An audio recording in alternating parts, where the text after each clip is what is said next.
Day two of the legal tampering period. Maybe not quite as action packed as day one for the 49ers, but there's still stuff happening, and the 49ers are close to $0 in salary cap room as we speak with the new league year starting tomorrow. So there's going to be a lot to continue to monitor. It's awesome to just watch them play financial Tetris. So awesome that I got to write a big piece about it right now, and it was a lot of fun. And that's why we're going to be following the money. Follow the QB money, especially on Sam Darnold, to figure out what the 49ers' plans at the most important position are going to be. But look at that picture that my editor found. That's Sam Darnold getting chased by Javon Hargrave. Both of those guys now 49ers. How the 49ers creatively fit Javon Hargrave and Sam Darnold under their salary cap. I've told this story already once. Those of you who are watching for the first time this week today, it was 2 weeks ago at the NFL Combine. I believe it was actually on Tuesday. So exactly 2 weeks ago that I asked John Lynch the question, given the interior pass rush issues, the lack thereof that the 49ers suffered through this past season, is the team willing to invest a big amount of money in a defensive tackle? Does the team find that to be necessary? And Lynch essentially told me no. 49ers want to develop Kalia Davis and watch Javon Kinlaw. He said, he even went as far as to say adding a cornerstone defensive lineman is nice, but you normally have to have a top 5 pick or you have to spend through the ears to get that type of player. Well, as it turns out, 2 weeks later, we now know that the 49ers were willing to spend through the ears for that type of player. Javon Hargrave, one of the top pass rushing defensive tackles in football, the top pass rushing defensive tackle available on the free agent market. But to do it, they had to twist and turn their way to fit under the salary cap. And they also had to twist and turn their way to make sure that Sam Darnold also fit under the salary cap. So we knew entering free agency that the 49ers would be really interested in somehow sprucing up the defensive tackle position, even though John Lynch was obviously bluffing at the combine. They did the opposite of what he insinuated they'd do. He'd said, we're going to find that guy through development in the draft. Well, they found him through free agency in Javon Hargrave. The quarterback position was also something that we knew that they were going to go after. Logic told us that. John Lynch told us that himself at the NFL Combine. Brock Purdy's currently hurt. His shoulder's torn up. He just underwent surgery on Friday. Trey Lance isn't fully cleared yet either, and Trey Lance has played 4 or 5 career games. The 49ers, obviously, a month and a half after running out of quarterbacks in the NFC Championship game, we're going to need to add a veteran, and Lynch verified that at the Combine. The veteran they added is up on the screen getting chased by his new teammate, Javon Hargrave. That's Sam Darnold. And that veteran, Sam Darnold, also has a really interesting contract. Let's go through some of the contract graphics that I prepared here. This is Sam Darnold's contract. This is in the piece, the breakdown piece on the screen. I'll share that link in a bit. Mike put the link to the salary cap breakdown, how the 49ers finesse their way into this situation. That's in the description, so make sure you subscribe to The Athletic and check that out. But here's Darnold's one-year deal. It's relatively simple. $2.45 million, $1 million signing bonus, and then there are per-game roster bonuses and workout bonuses, which are worth a total of $1.05 million. $1 million total of per-game roster bonuses for Sam Darnold. So if he starts suiting up for the 49ers and is active on a week-in, week-out basis, he stands to make a whole hell of a lot of money. $50,000 workout bonus is guaranteed for Sam Darnold. Anyway, it's a pretty complicated formula to determine what the cap hit is that I'm not going to sit on camera and try to explain. But it's based on likely to be earned and not likely to be earned incentives. Darnold was on IR last year, so a lot of his per-game roster bonus money is not likely to be earned. The distinction is determined by what the player did last year, whether or not he earned that incentive last year. So long story short, Darnold only played in 41. He only earned 41% of this year's incentives, the ones on this 49ers contract last year, because of that IR stint. And because of that, not all of it is in his cap hit, and his cap hit's only $3.9 million. Obviously, very affordable for the 49ers this year. But what this doesn't show you up on the screen are the rest of the not likely to be earned incentives. So the per-game roster bonus incentives, they're in there. But the rest of the not likely to be earned incentives, based on my look at the Sam Darnold contract information online, I found something with a little bit more detail, is that he has $7 million in performance incentives on top of the $4.5 million deal. Oop, breaking news really quickly. Sansom Ebukam has signed with the Indianapolis Colts. Wow. 3 years, $27 million max with the Colts. That includes $11 million in the first year. This is from Adam Schefter, and this is something I'm going to have to retweet. So we're going to get back to that Sam Darnold discussion here in a little bit. But first, let me do some work on Sansom Ebukam. That's going to be $9 million per year, $9 million APY for Sansom Ebukam, which would have been out of the 49ers price range. He actually lost some effectiveness as an edge rusher this past year. He came on strong at the end of 2021, wasn't nearly as effective here in 2022. I think Charles Omenihu was the better edge rusher in 2022. So if Sansom Ebukam is going to get $9 million per year, I think that's a good sign for Charles Omenihu to command over $10 million per year, and obviously a sign that the 49ers likely won't be able to retain either one of those players. So I'm going to type this in right now. $9 million APY for Sansom Ebukam from the Colts, which is definitely out of the 49ers price range for a player. How do we put this civilly, fairly? Out of their price range for a player whose best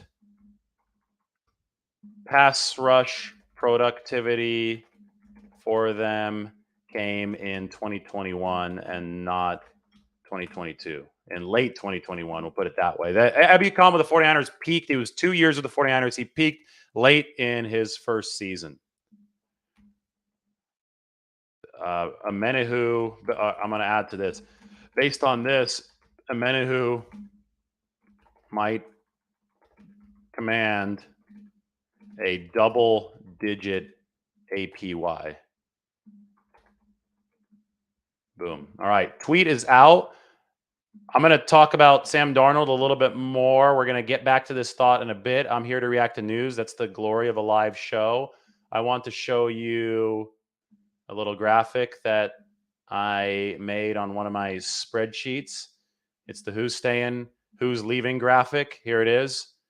So far, I've been right on most of them except for Emmanuel Moseley. So basically, these are the classification of free agents is right here in this central column. Unrestricted free agent, restricted free agent at the bottom. Let's take off Sam Darnold. Let's open up free agency tracker. You got restricted free agents down here at the bottom. Exclusive rights free agent. That's Juwan Jennings at the very bottom. So this is the tracker. This is my guess that I made last week on a video, leave or stay. I'm not sure about Jason Verrett, so I put a couple question marks. Don't know if he's going to retire or what. And then the result. It's going to be green if I was right, and it's going to be red if I was wrong.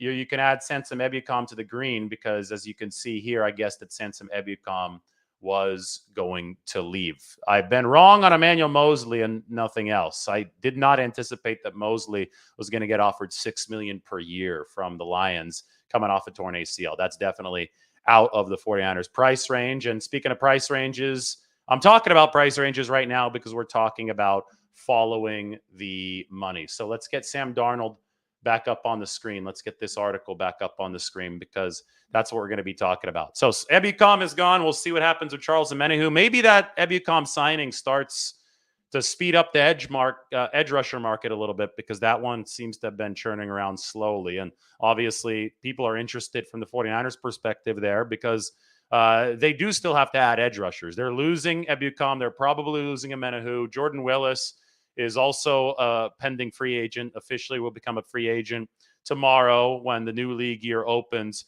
So right now we're looking at Drake Jackson opposite Nick Bosa and not much else. So the 49ers do need to stock that room. And we'll see if they do make a more economical signing because, again, when you take a look at this piece right here, and I'm copying and pasting this link, I'll put it into the comments section.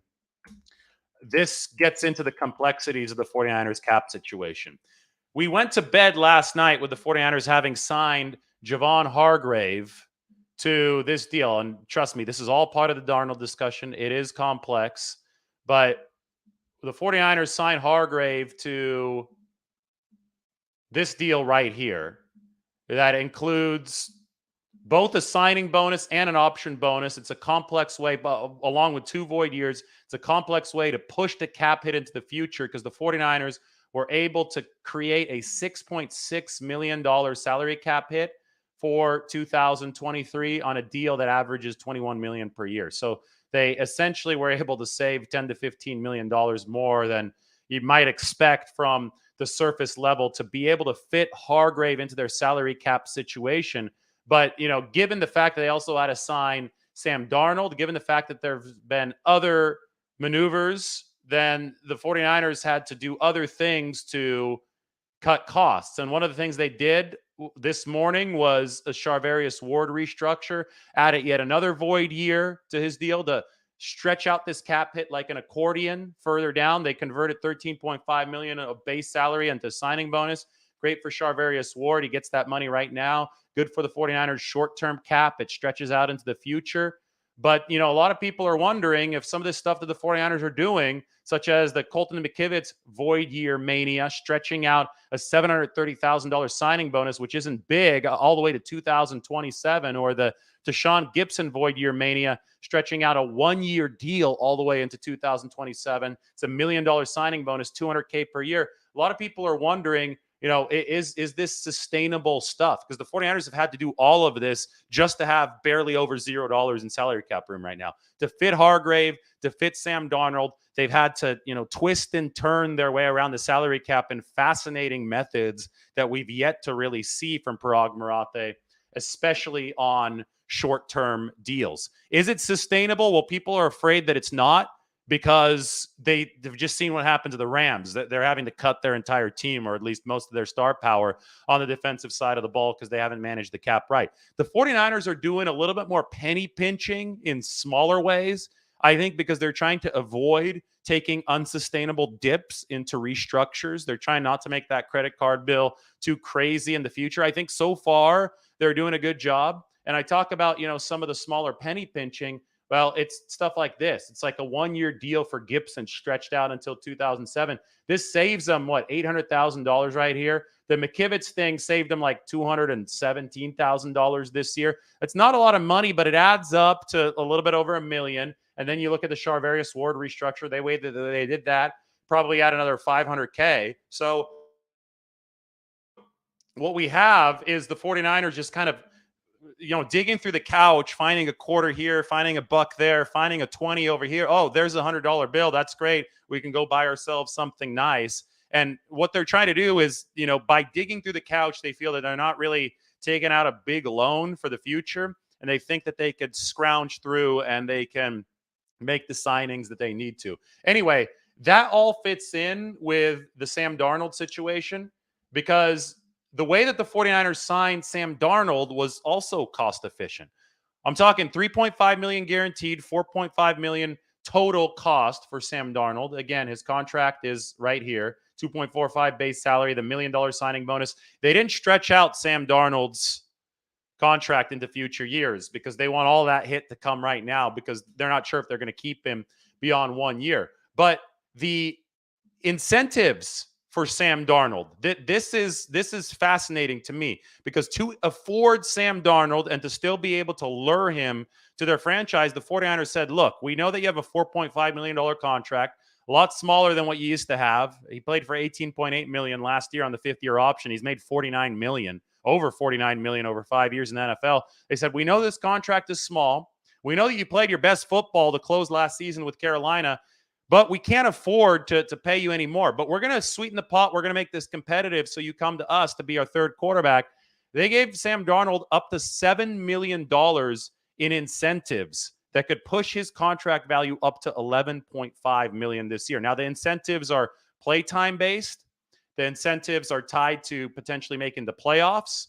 They're tied to passer rating, and they're tied to quarterback wins. All of them would require, because they're playtime based, would require Darnold to actually play. But let me tell you one truth here. He wouldn't have signed this deal. that has those $7 million in NLTBE, not likely to be earned incentives, he would not have signed this deal if he didn't think there was a chance he could achieve these incentives.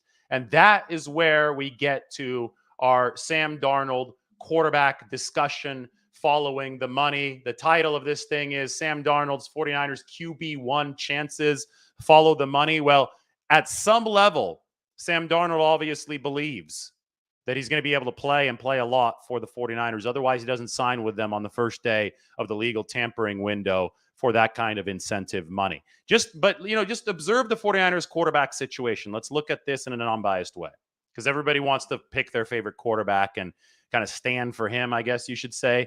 It's not a productive way to look at things. One, Brock Purdy, who's the 49ers' best and most proven quarterback. He's established that out of these three guys. Brock Purdy currently has a torn up elbow. He had UCL surgery on Friday. He's not expected back for about half a year, 6 months. Okay, so you're dealing with that. He's not available. Two, Trey Lance. Yeah, he's got physical potential. 49ers like what they have seen from him cerebrally as well, but mechanically, he's still a big work in progress, and he's still not fully cleared. Trey Lance is your other quarterback on the roster. Sam Darnold is your third QB. So you've got three of these guys, and Sam Darnold, we could talk about his up and down journey. Well, it was down first, and then it was up later. Didn't work out with the Jets. Went over to the Carolina Panthers. And again, final 6 games of last year was Sam Darnold's best football of his career. 7.1 adjusted net yards per attempt. That's going to count the interceptions and the touchdown passes. Darnold would have ranked number 6 of all NFL quarterbacks had that been extended over the full season. So you've got a damaged quarterback right now, injury-wise, in Brock Purdy. You've got a recovering quarterback right now in Trey Lance, but a lot of inexperience, a lot of rawness still. The last time we saw Trey Lance on a playing field, Kyle Shanahan wasn't fully trusting him to throw. And then you got Sam Darnold, somebody who has really intrigued Kyle Shanahan dating back to before this year. They reportedly wanted to trade for Sam Darnold in 2021 before they traded up to select Trey Lance. And, I mean, it's not really controversial to say that Sam Darnold is more polished than somebody like Trey Lance. And nobody in this quarterback room has really earned anything. Even Brock Purdy, I mean, he's played really well for 8 to 9 games, but that's only 8 to 9 games, and now he's got a torn up elbow, so he's going to have to reestablish himself a little bit on the pecking order when he comes back. Trey Lance certainly hasn't earned anything, and Sam Darnold's had a relatively rough go of things over 5 years in the NFL, but he's put together a better 6-game stretch than Trey Lance ever has. And Trey Lance hasn't even put together a single 6-game stretch, so that's not hard to do. But Darnold's efficiency numbers over the 6 games to close the season with worse talent in Carolina were better than Lance's efficiency numbers with a much better roster with the 49ers. Does that determine anything? Absolutely not. But it just shows you that the 49ers have 3 quarterbacks on the roster right now, all of whom have major questions surrounding them. And this is why the 49ers want to maximize their option power at the position, because you increase your chances of one of these guys hitting and being a successful QB for you in this 2023 season. So you follow the money. It's all incentive-based. Not all, but most incentive-based for Sam Darnold. But again, he does not sign this deal if he doesn't believe there's at least a chance to reach some of those incentives. Similar to Jimmy Garoppolo last year, he doesn't sign that incentive-based contract rework unless he believed there was a legitimate chance to reach a lot of those incentives. And lo and behold, that legitimate chance turned into Jimmy Garoppolo earning most of those incentives, all but, $2.5 million of them. And maybe the only reason he didn't earn all of them is because he broke his foot against the Dolphins. So what the 49ers have done is that they have a cheap quarterback room here. These guys aren't making a whole lot of money. There's another graphic for that. Take a look at this. 49ers QB salaries for 2023. Sam Darnold, $4.5 million. Trey Lance, $940,000. Brock Purdy, $870,000. So Darnold's actually making more this year than any of these QBs. Lance has the highest cap hit because the 49ers had to pay him a big signing bonus back in 2021 because he was the number 3 overall pick. He was slotted for that. But that's a sunk cost. And I don't think the 49ers are in the, dumb enough to subscribe to sunk cost fallacy. Whatever you paid for Lance, that's in the past. Obviously, you'd like to see what you have out of him. But right now, this is what you're paying these guys. Neither of them are expensive. The total combined cap hit for this year, if you combine Darnold's 3.9 with Lance's 9.3 and Purdy's I think it's like 900 something thousand. It's about $14 million for 3 QBs, all of whom the 49ers believe, I think, have some potential. That is very, very affordable. So, what I think the QB money tells us is that the 49ers want to have this wide open. They want to keep the option power on the table, let it develop organically. Fans are going to be tribalistic about this. They're going to say, oh, no, I want Trey Lance. It's obviously his. They invested all this in him. 49ers don't care. 49ers want to see Trey Lance prove something on the football field this year because he's just gotten hurt every time he's been on the field. This is going to be a big year for Trey Lance to showcase what he actually has. Brock Purdy, well, he proved a lot over an 8 or 9 game stretch last year, but he's going to have to reprove some stuff because he literally tore his UCL in his throwing arm and he currently isn't available. So again, Brock Purdy is not a sure thing because he tore up his elbow. Bad luck? Yes, of course, but he still has to bounce back from it. And then Sam Darnold, obviously, he hasn't proven anything on a larger scale, but he did give the 49ers, I think, a sense to be optimistic about him, given how he turned things around over the course of his last season in Carolina. Why don't we take a look at this? I've got something for you here. We've got the Sam Darnold adjusted net yards per attempt and interception rates over the course of his NFL career. I think that this is a good thing to look at when we talk about. So I have to go back a few tweets. I tweet a lot. I think this is a good thing to look at when we talk about Sam Darnold and a potential upward trajectory that I think Kyle Shanahan does believe he can work with in this 2022 season.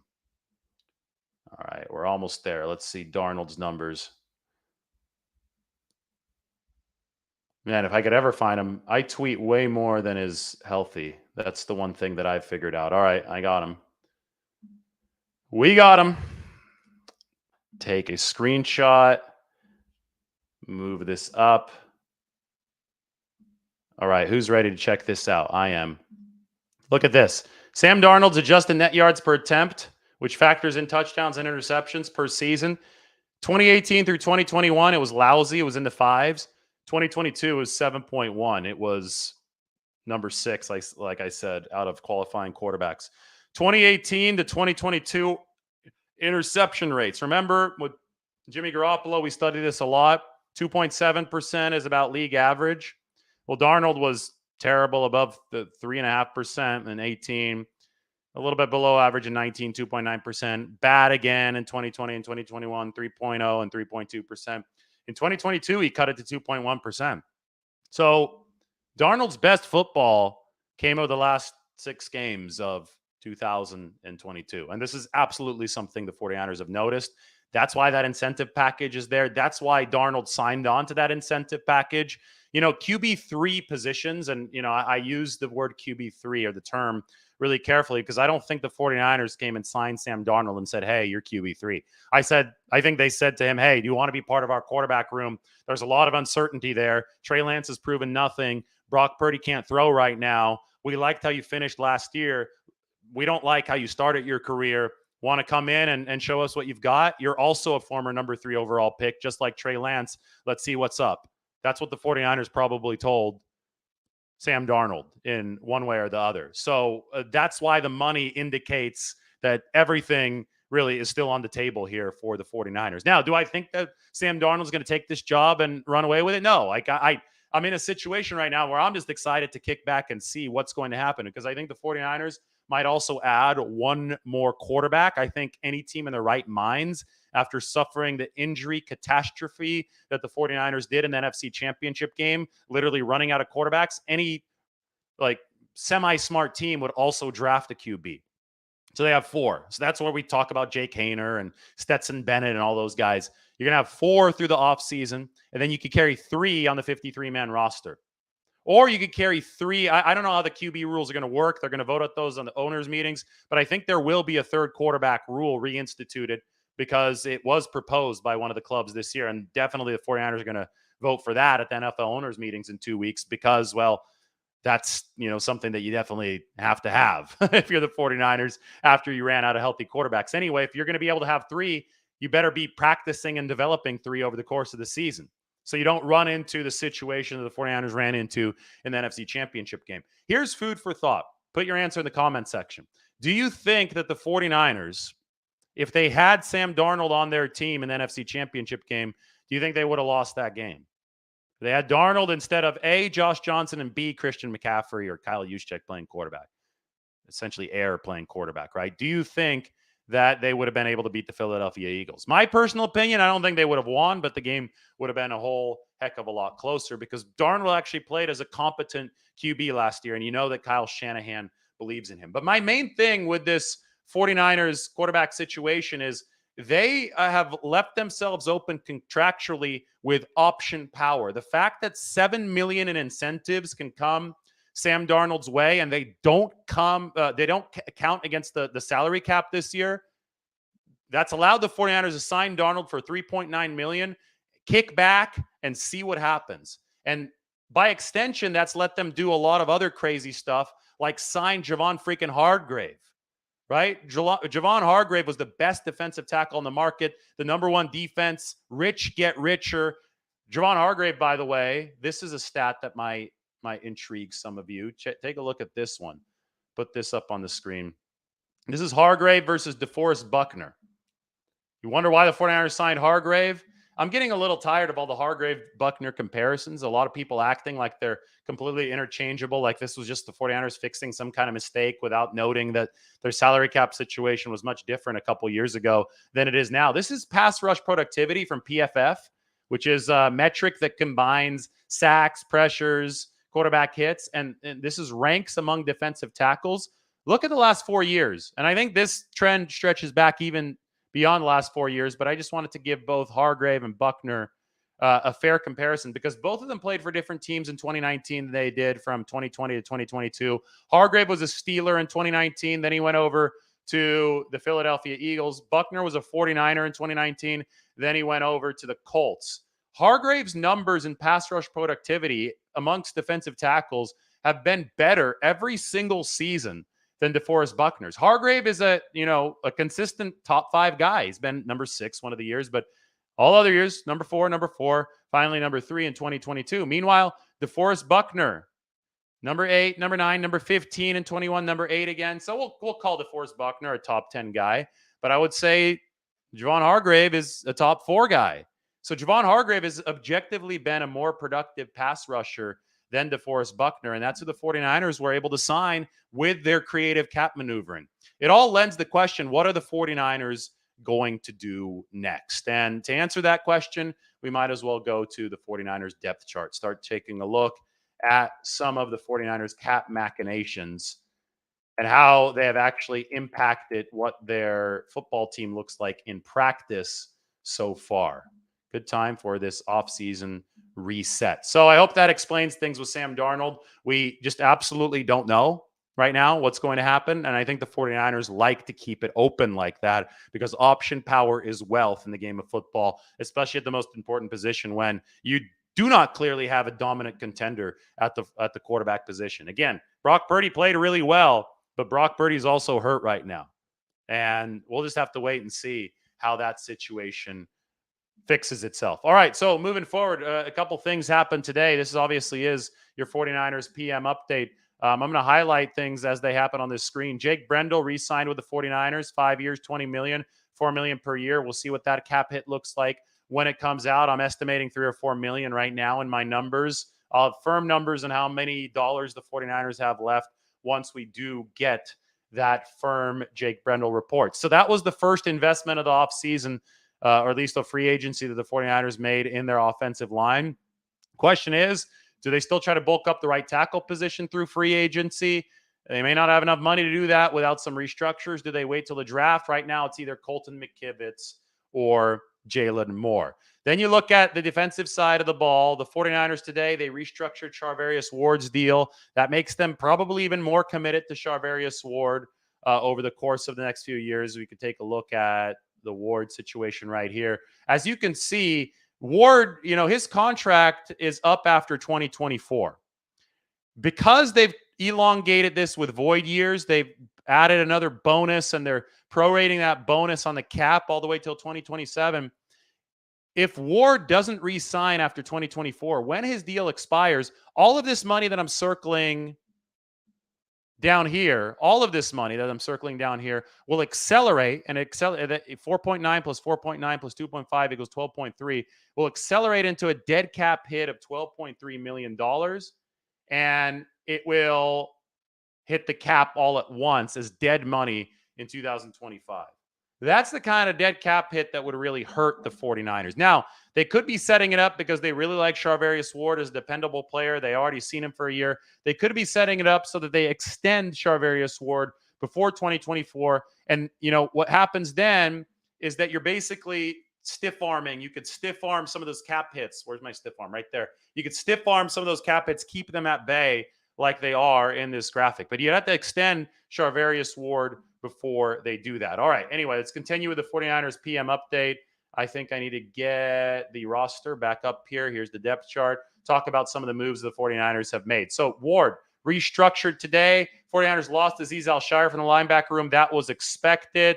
They lost Ridgeway yesterday from the D-line room. They just lost Ebukam, also expected. More and more focus now coming on Drake Jackson at that defensive end spot opposite Nick Bosa. Bookend Bosa with Jackson. Maybe find another edge rusher. Again, money is very limited right now. You can restructure somebody else, but I think it's very apparent that the 49ers will only do that if they absolutely have to. So, somebody's going to have to completely blow their socks off for them to decide to make that move, that future mortgaging move of restructuring too heavily. They obviously liked Javon Hargrave enough, so they made the move in that situation. Deshaun Gibson added. He's another player the 49ers have worked that creative contract structuring with. 1-year deal, 5 years spread out on the cap. I mean, 49ers are doing some crazy stuff, right? Crazy stuff for the San Francisco 49ers. And that's what I wrote about in this article. How the 49ers creatively fit Javon Hargrave and Sam Darnold into their tight salary cap situation. I'm going to copy paste this, put it in the comments section, and then we're going to move on to some questions. All right. 49ers questions. Q&A is open for all of you. Let's talk. Let me add another banner, and then we'll go from there. Everybody like the video, subscribe to the channel while you are here. Why don't you sub to The Athletic? Obviously, the article's in the description that's up on the screen.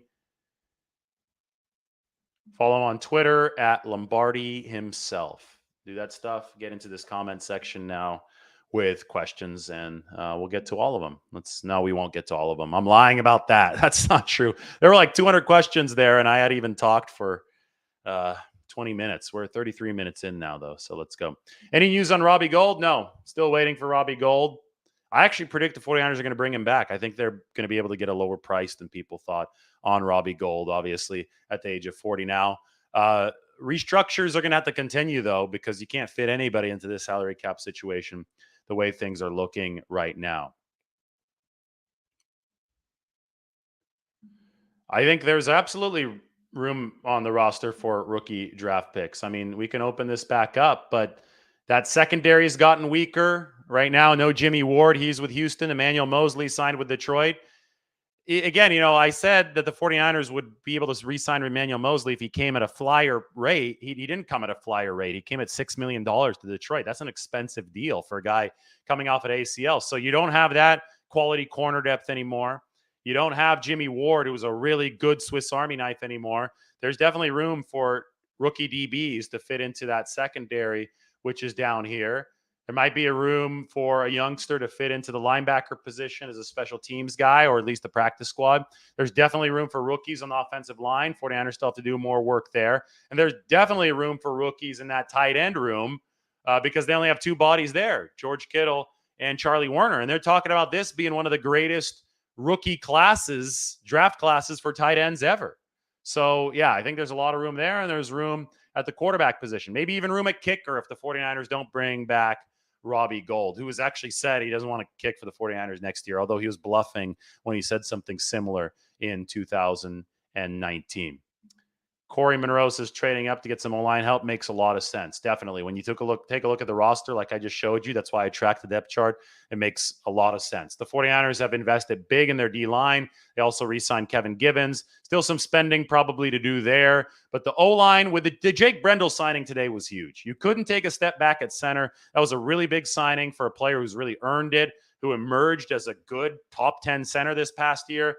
That was big. They got that done. But there's still a big question mark at right tackle where Colton McKivitz is getting paid as a swing tackle, not as a starter, and offensive line depth. You are not going to win a Super Bowl without at least 7 quality big men up front. At least 7 quality big men up front. You've got to have that 7, maybe 8.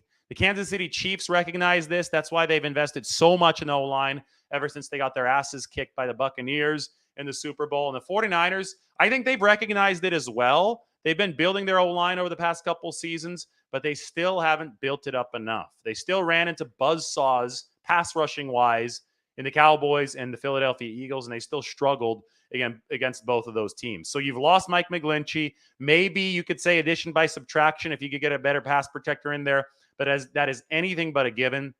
You couldn't afford to lose Jake Brendel. That was a big step for the 49ers. Greg Papa says the 49ers are in contact with Robbie Gould. I'm not surprised. Thought that might be a bluff the first time. So, and especially now, if I know Matt Gay got a lot of money, but Matt Gay is also a lot younger than Robbie Gould.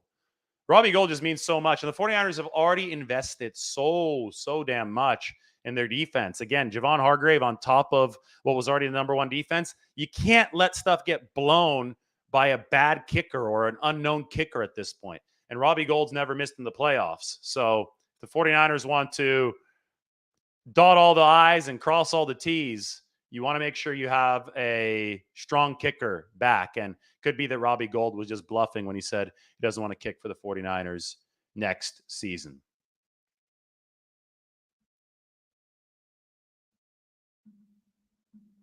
What's all the Darnold hype, says Mike Redmond. He's just an able body, was a high prospect, and looking last year, it's exactly what we need. Yeah, I mean, that is 49ers do need. I mean, Kyle Shanahan can get the most out of some of these QBs, as we've seen, I think, from Brock Purdy already. But the thing is, the 49ers just need bodies that they believe in at the quarterback position. That's the main thing. And if you could get them at an affordable deal, great. If that affordable deal is incentive-based, where those incentives don't even count against the 2023 cap, even better. That's what they found with Sam Darnold. So that's good stuff for the 49ers. The only reason the 49ers would trade Ayuk is that they don't want to pay him in the future and they want to recoup draft capital right now. But the cap is going up every year. The 49ers are surfing that wave effectively so far. And when you sign a guy like Javon Hargrave, you're pushing your chips in to win this year. You can't get worse by jettisoning your top man-beating receiver unless you have a really firm plan to replace him in the draft. And they're not picking, or they're not slated to pick until number 99. I don't know if they can draft an impactful edge rusher in the 3rd round. That's not my forte. That's why I'm not a scout. And it would take some really good scouting and some really good development. The more probable path is that their number 61 drafted edge rusher from last year turns into a true impact guy next season, and that is Drake Jackson. Yeah, I would not be excited about Matt Ryan coming aboard. They've added their veteran. That's Sam Darnold, who's got a lot more juice than somebody like Matt Ryan, whose arm seems close to falling off. They may add a rookie, but this is the way the 49ers are going. They're going economical quarterback room. They're going to try to scrounge the most value out of it. We can talk, call it money ball at quarterback, QB money ball for the 49ers moving forward. Although Billy Beane says that shit doesn't work in the playoffs. So, sometimes you just have to cross your fingers and hope if you're the 49ers.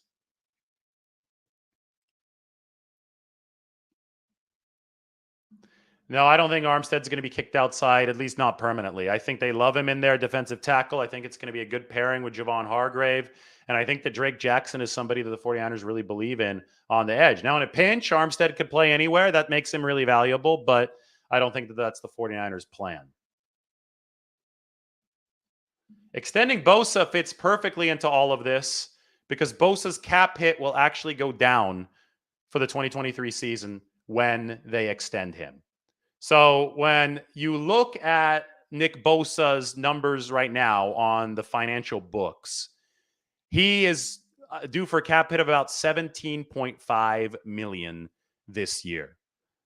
But when you extend him to something like a 5-6 year deal, whatever you do for Nick Bosa, you're going to spread out a lot of those guarantees and you're going to cancel out his number from this season. So it's actually going to be lower.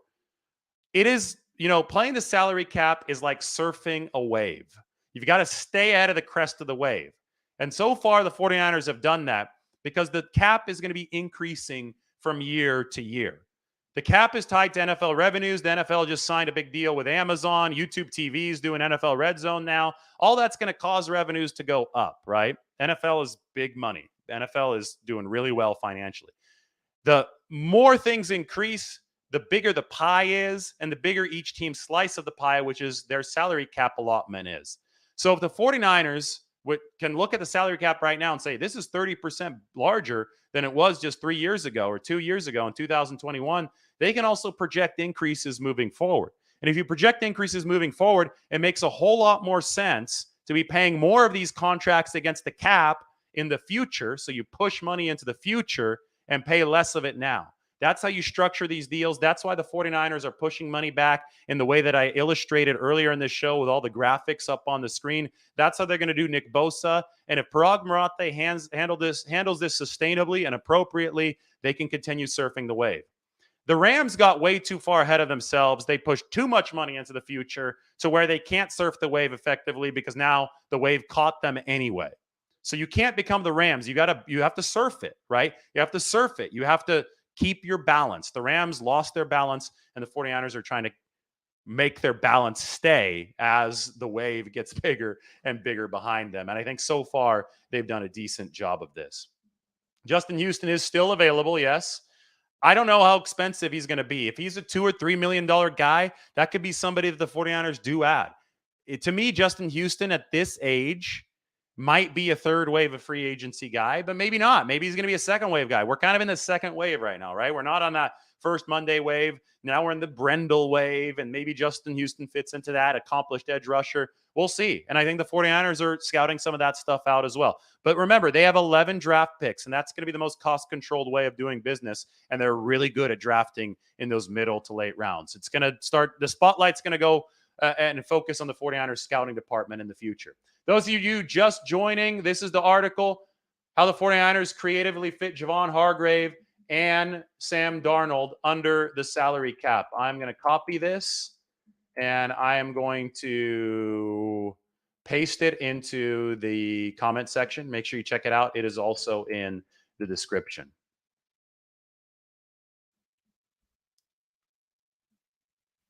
Kenny Hamilton, regardless of who is under center between the three quarterbacks, the 49ers have the best team in the division. I would have to agree. I mean, the Rams obviously are in cap hell. They're tearing it apart. They're going to have to try to rebuild here over the next couple of years. The Arizona Cardinals have a quarterback with a torn ACL and Kyler Murray and a new unproven coach in Jonathan Gannon, so they can't be considered real contenders yet. The Seattle Seahawks have been making additions. The Seattle Seahawks had a nice year in 2022, but the 49ers were still way ahead of the Seahawks. They beat them 3 times and thought they beat them soundly 3 times. So the 49ers have the best roster. I would say the best roster in the NFC. I mean, last year it was fairly even between the 49ers and the Eagles. Since then, the Eagles have lost Javon Hargrave and the 49ers have picked up Javon Hargrave, who in this picture is chasing Sam Darnold around. Look at those two current 49ers, Sam Darnold and Javon Hargrave. No, I don't see Nick Bosa taking a team-friendly deal, but I do see the 49ers structuring it in team-friendly fashion, and that means surfing the wave, staying ahead of the salary cap.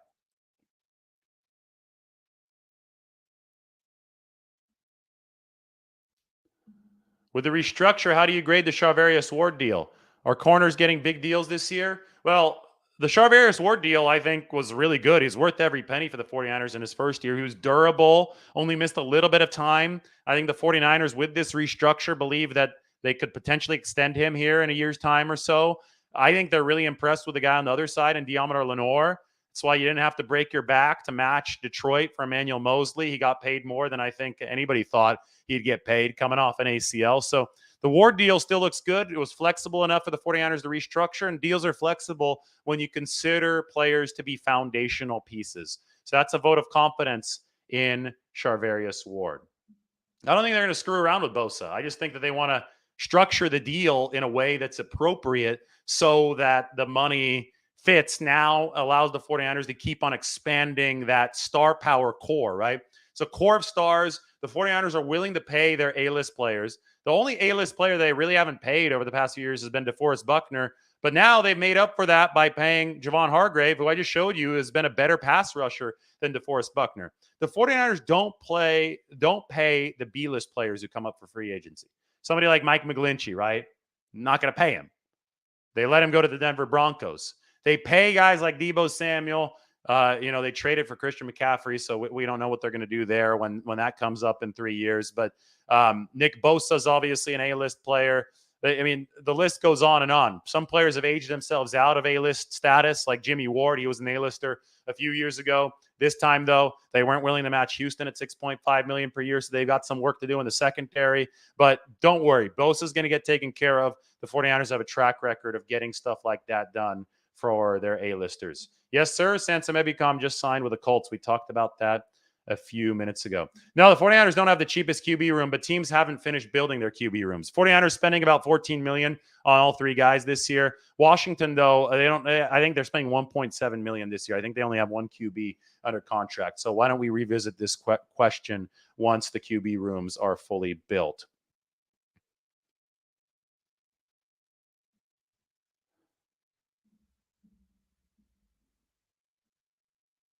Why does Denver seem to like ex-49ers? Well, Sean Payton's running Denver now.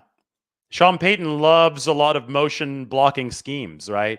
You always talk about Sean Payton in the same breath as Kyle Shanahan as one of the best play designers in the game. So with some of the signings that Denver made up front, they want guys that can move and block. And I think that it's no accident that they got Mike McGlinchey, who's always been a good run blocker for that reason. I have no idea on Verrett. Everybody asked me about Verrett. I have no idea if he's coming back, retiring, what's going on. If he wants to come back, maybe the 49ers sign him to the vet minimum injury flyer deal. They've already done that twice with Jason Verrett. A lot of teams like Niners or ex-Niners because the 49ers are good. They've got the best roster in football. So you go out there and you try to poach players away from the best roster in football because you can't pay and keep everybody like the 49ers. They're just like teams like 49ers coaches, right? Teams love the staff. They take their assistants, make them head coaches. Teams love the 49ers executives. They take them, make them their GMs. Teams love the 49ers players. They take them and they make them their free agent signings.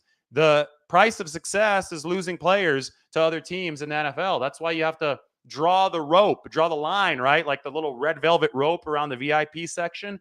You have to decide who goes into your VIP section, who is not leaving, right?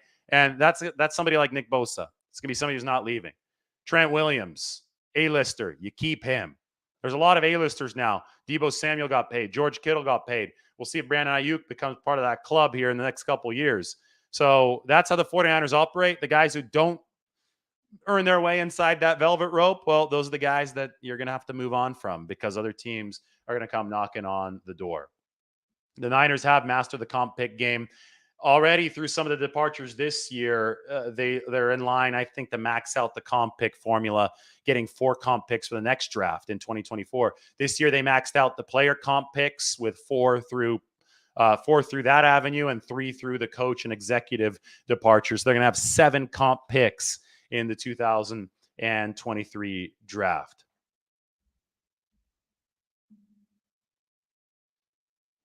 I think Aaron Rodgers is exerting his leverage over the New York Jets. He's saying, I need you to sign this, and I'm not going to do it until you commit to doing that. And the Jets are like, wait, you said you'd sign with us yesterday.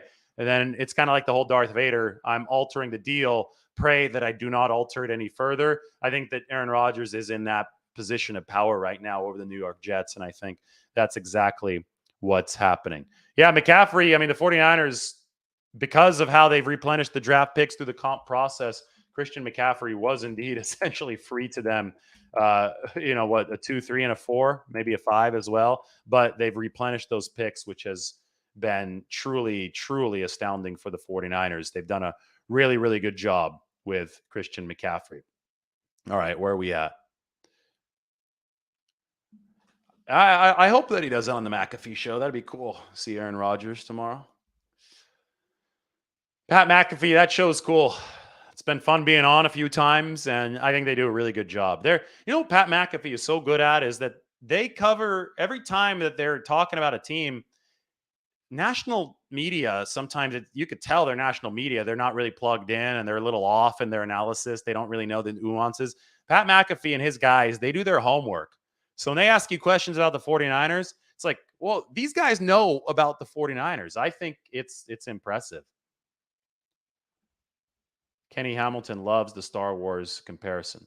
Is Womack moving to nickel? I'm not sure. Let's wait and see. I don't know if we can make judgments on what the 49ers are going to do at shuffling positions until we get through free agency and we get through the draft, so we can see what they're actually working with and how they're going to slot different players into different spots. Because, they can move Diamond or Lenore inside if they draft a corner that they really like that wins a spot. I don't think that's likely. I think they like Lenore on the outside. I think that they like Charvarius Ward, obviously, on the other side. But this is unpredictable stuff, and you let it develop organically, and until you have your full stockpile of players, they only have 55 players signed. They're still going to sign 35 more guys to fill out the 90-man roster. So until all that happens, 35 more? I'm bad at math. Hold on. Yeah, 35 more. They're going to sign 35 more guys to fill out the 90-man roster. So until that happens, you can't put anything to stone as far as different positions. I mean, last year at this time, everybody thought Jimmy Ward would be playing safety. Then all the kinds of stuff happened with Ward's injury and Tashawn Gibson signing, and boom, Jimmy Ward's having to play nickelback. So it's too early to make any firm judgments on how the 49ers are going to try to shuffle stuff around to make up for some of these losses. No news yet on the kicking front. I predict they're going to re-sign Robbie Gould. I'll be on the record. I think they're going to re-sign Robbie Gould. That's just my gut feeling. I don't know if I'm right, wrong, whatever. Let's just see what happens. But I don't think that story's done yet. I think that's been a bluff from Robbie Gould. I think the 49ers still are interested in re-signing him, and Gould is still interested in re-signing with them. It's just a matter of negotiation. Gould wants his deal. The 49ers want their deal. Obviously, the 49ers have close to $0 in salary cap space right now. Make sure you rewind the show, watch the start of it when I'm done. When you see how little salary cap space the 49ers have, you will understand why they're pinching pennies at every single corner right now. And you can't get mad at them for pinching pennies because they spent on somebody like Javon Hargrave. They spent on Sam Darnold. I mean, they're spending money, but they're having to do it as efficiently as possible, which is probably what the holdup with a kicker or somebody like Robbie Gould is right now.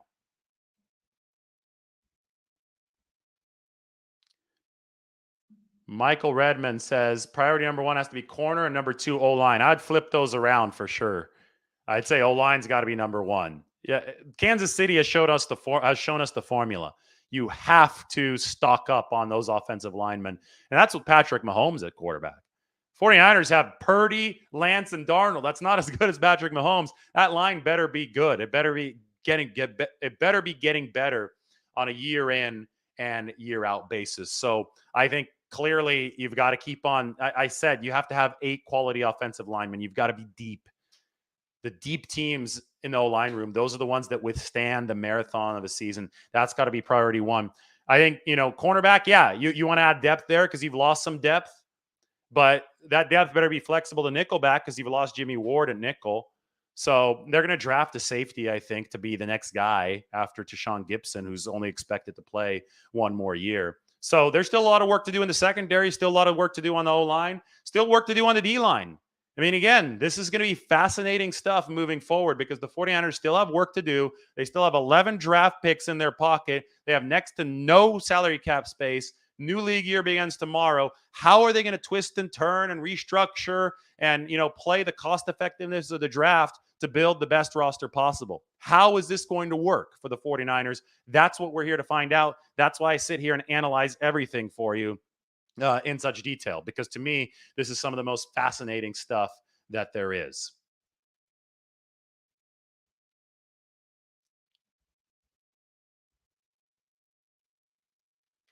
Yeah, I do think that Ebukam was a little hurt last year. So that's why he wasn't as good as he was in 2021. But it's still astounding to me, $9 million. Those edge rushers in free agency, they go for a lot of money.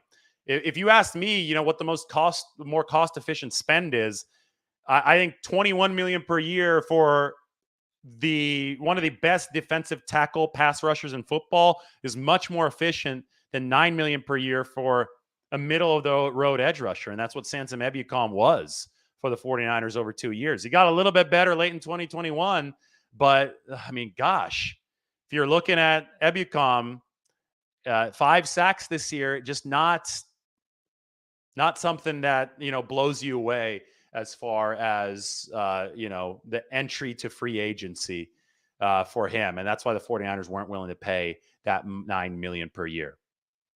And that's what Tommy Huxley says. He wasn't worth $9 million per year. Sorry. I think Tommy Huxley's right.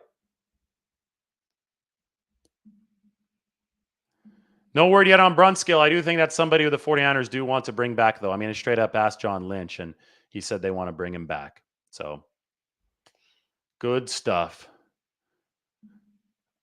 It's possible he gains arm strength after repairing UCLs. Pitchers, quarterbacks have had stronger arm strength. It's possible he loses it. And that's, this uncertainty about Brock Purdy is why you bring in somebody like Sam Darnold. Because there's also uncertainty of a different variety about Trey Lance. So the more variables, that there are here, the more chances, the more at-bats. For the baseball analogy, let's put that in. The more at-bats you give yourself, the better chance of getting a base hit you develop. So the 49ers have an at-bat with Trey Lance. They're going to have an at-bat with Brock Purdy. They're going to have an at-bat with Sam Darnold. Let them all hit. Let them all step up there this offseason. Purdy probably a little bit later because Brock Purdy's not ready yet. Let them all have their at-bat, see who gets that base hit, see who the better hitter is, and that's how it's going to work out. I don't think it's premature for the 49ers to determine anything at the quarterback position. I mean, right now, this is what it looks like. My depth chart has Trey Lance first, Brock Purdy second, Sam Darnold third. You can see it at the top of the screen, right? But both Lance and Purdy are shaded in pink, meaning they're not fully available to practice right now. Sam Darnold is third. Okay, great. What's going to happen? What's this going to be like in September? Let's let them duke it out. That's what the 49ers are saying right now, because there's just so many unknowns. Let it develop organically, because yes, Sam Darnold can be a steal. You don't know how a quarterback's going to look under Kyle Shanahan until a quarterback actually plays under Kyle Shanahan. Michael Redmond thinks that Trey Lance is going to be the MVP. Could be. Never know.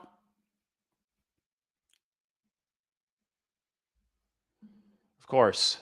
Z's response, all you. All right, cool. I'm going to go back to the top of the show right now and get this back up on the screen. We've been going for 58 minutes. We're going to go, we'll see how long we go. I love hour shows, hour-long shows. Those are fun. How the 49ers creatively fit Javon Hargrave and Sam Darnold under the salary cap. Good stuff. Hargrave, Darnold, under the cap. Check it out. I'm taking that link, putting it into the chat section for you.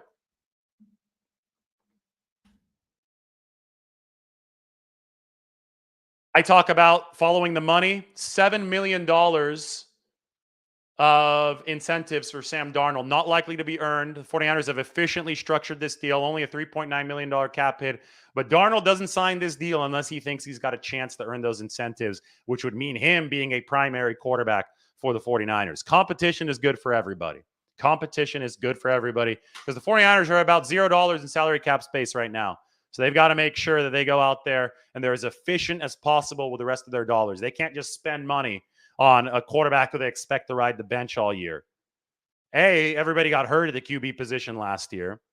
B, this is not the way the NFL works. You can't be complacent. So competition is good. I had the free agency tracker up on the screen. This is all up to date except for Sansa Mebicom, who signed with the Colts. So I've been right in my result here in this column on most of these. We'll see if I continue that streak moving forward. All right, this has been your Lombardi afternoon update.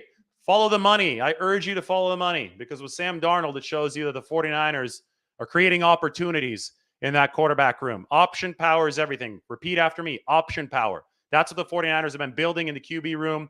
That's what they're trying to continue to build at the most important position moving forward. All right, like and subscribe. We'll talk to you all soon.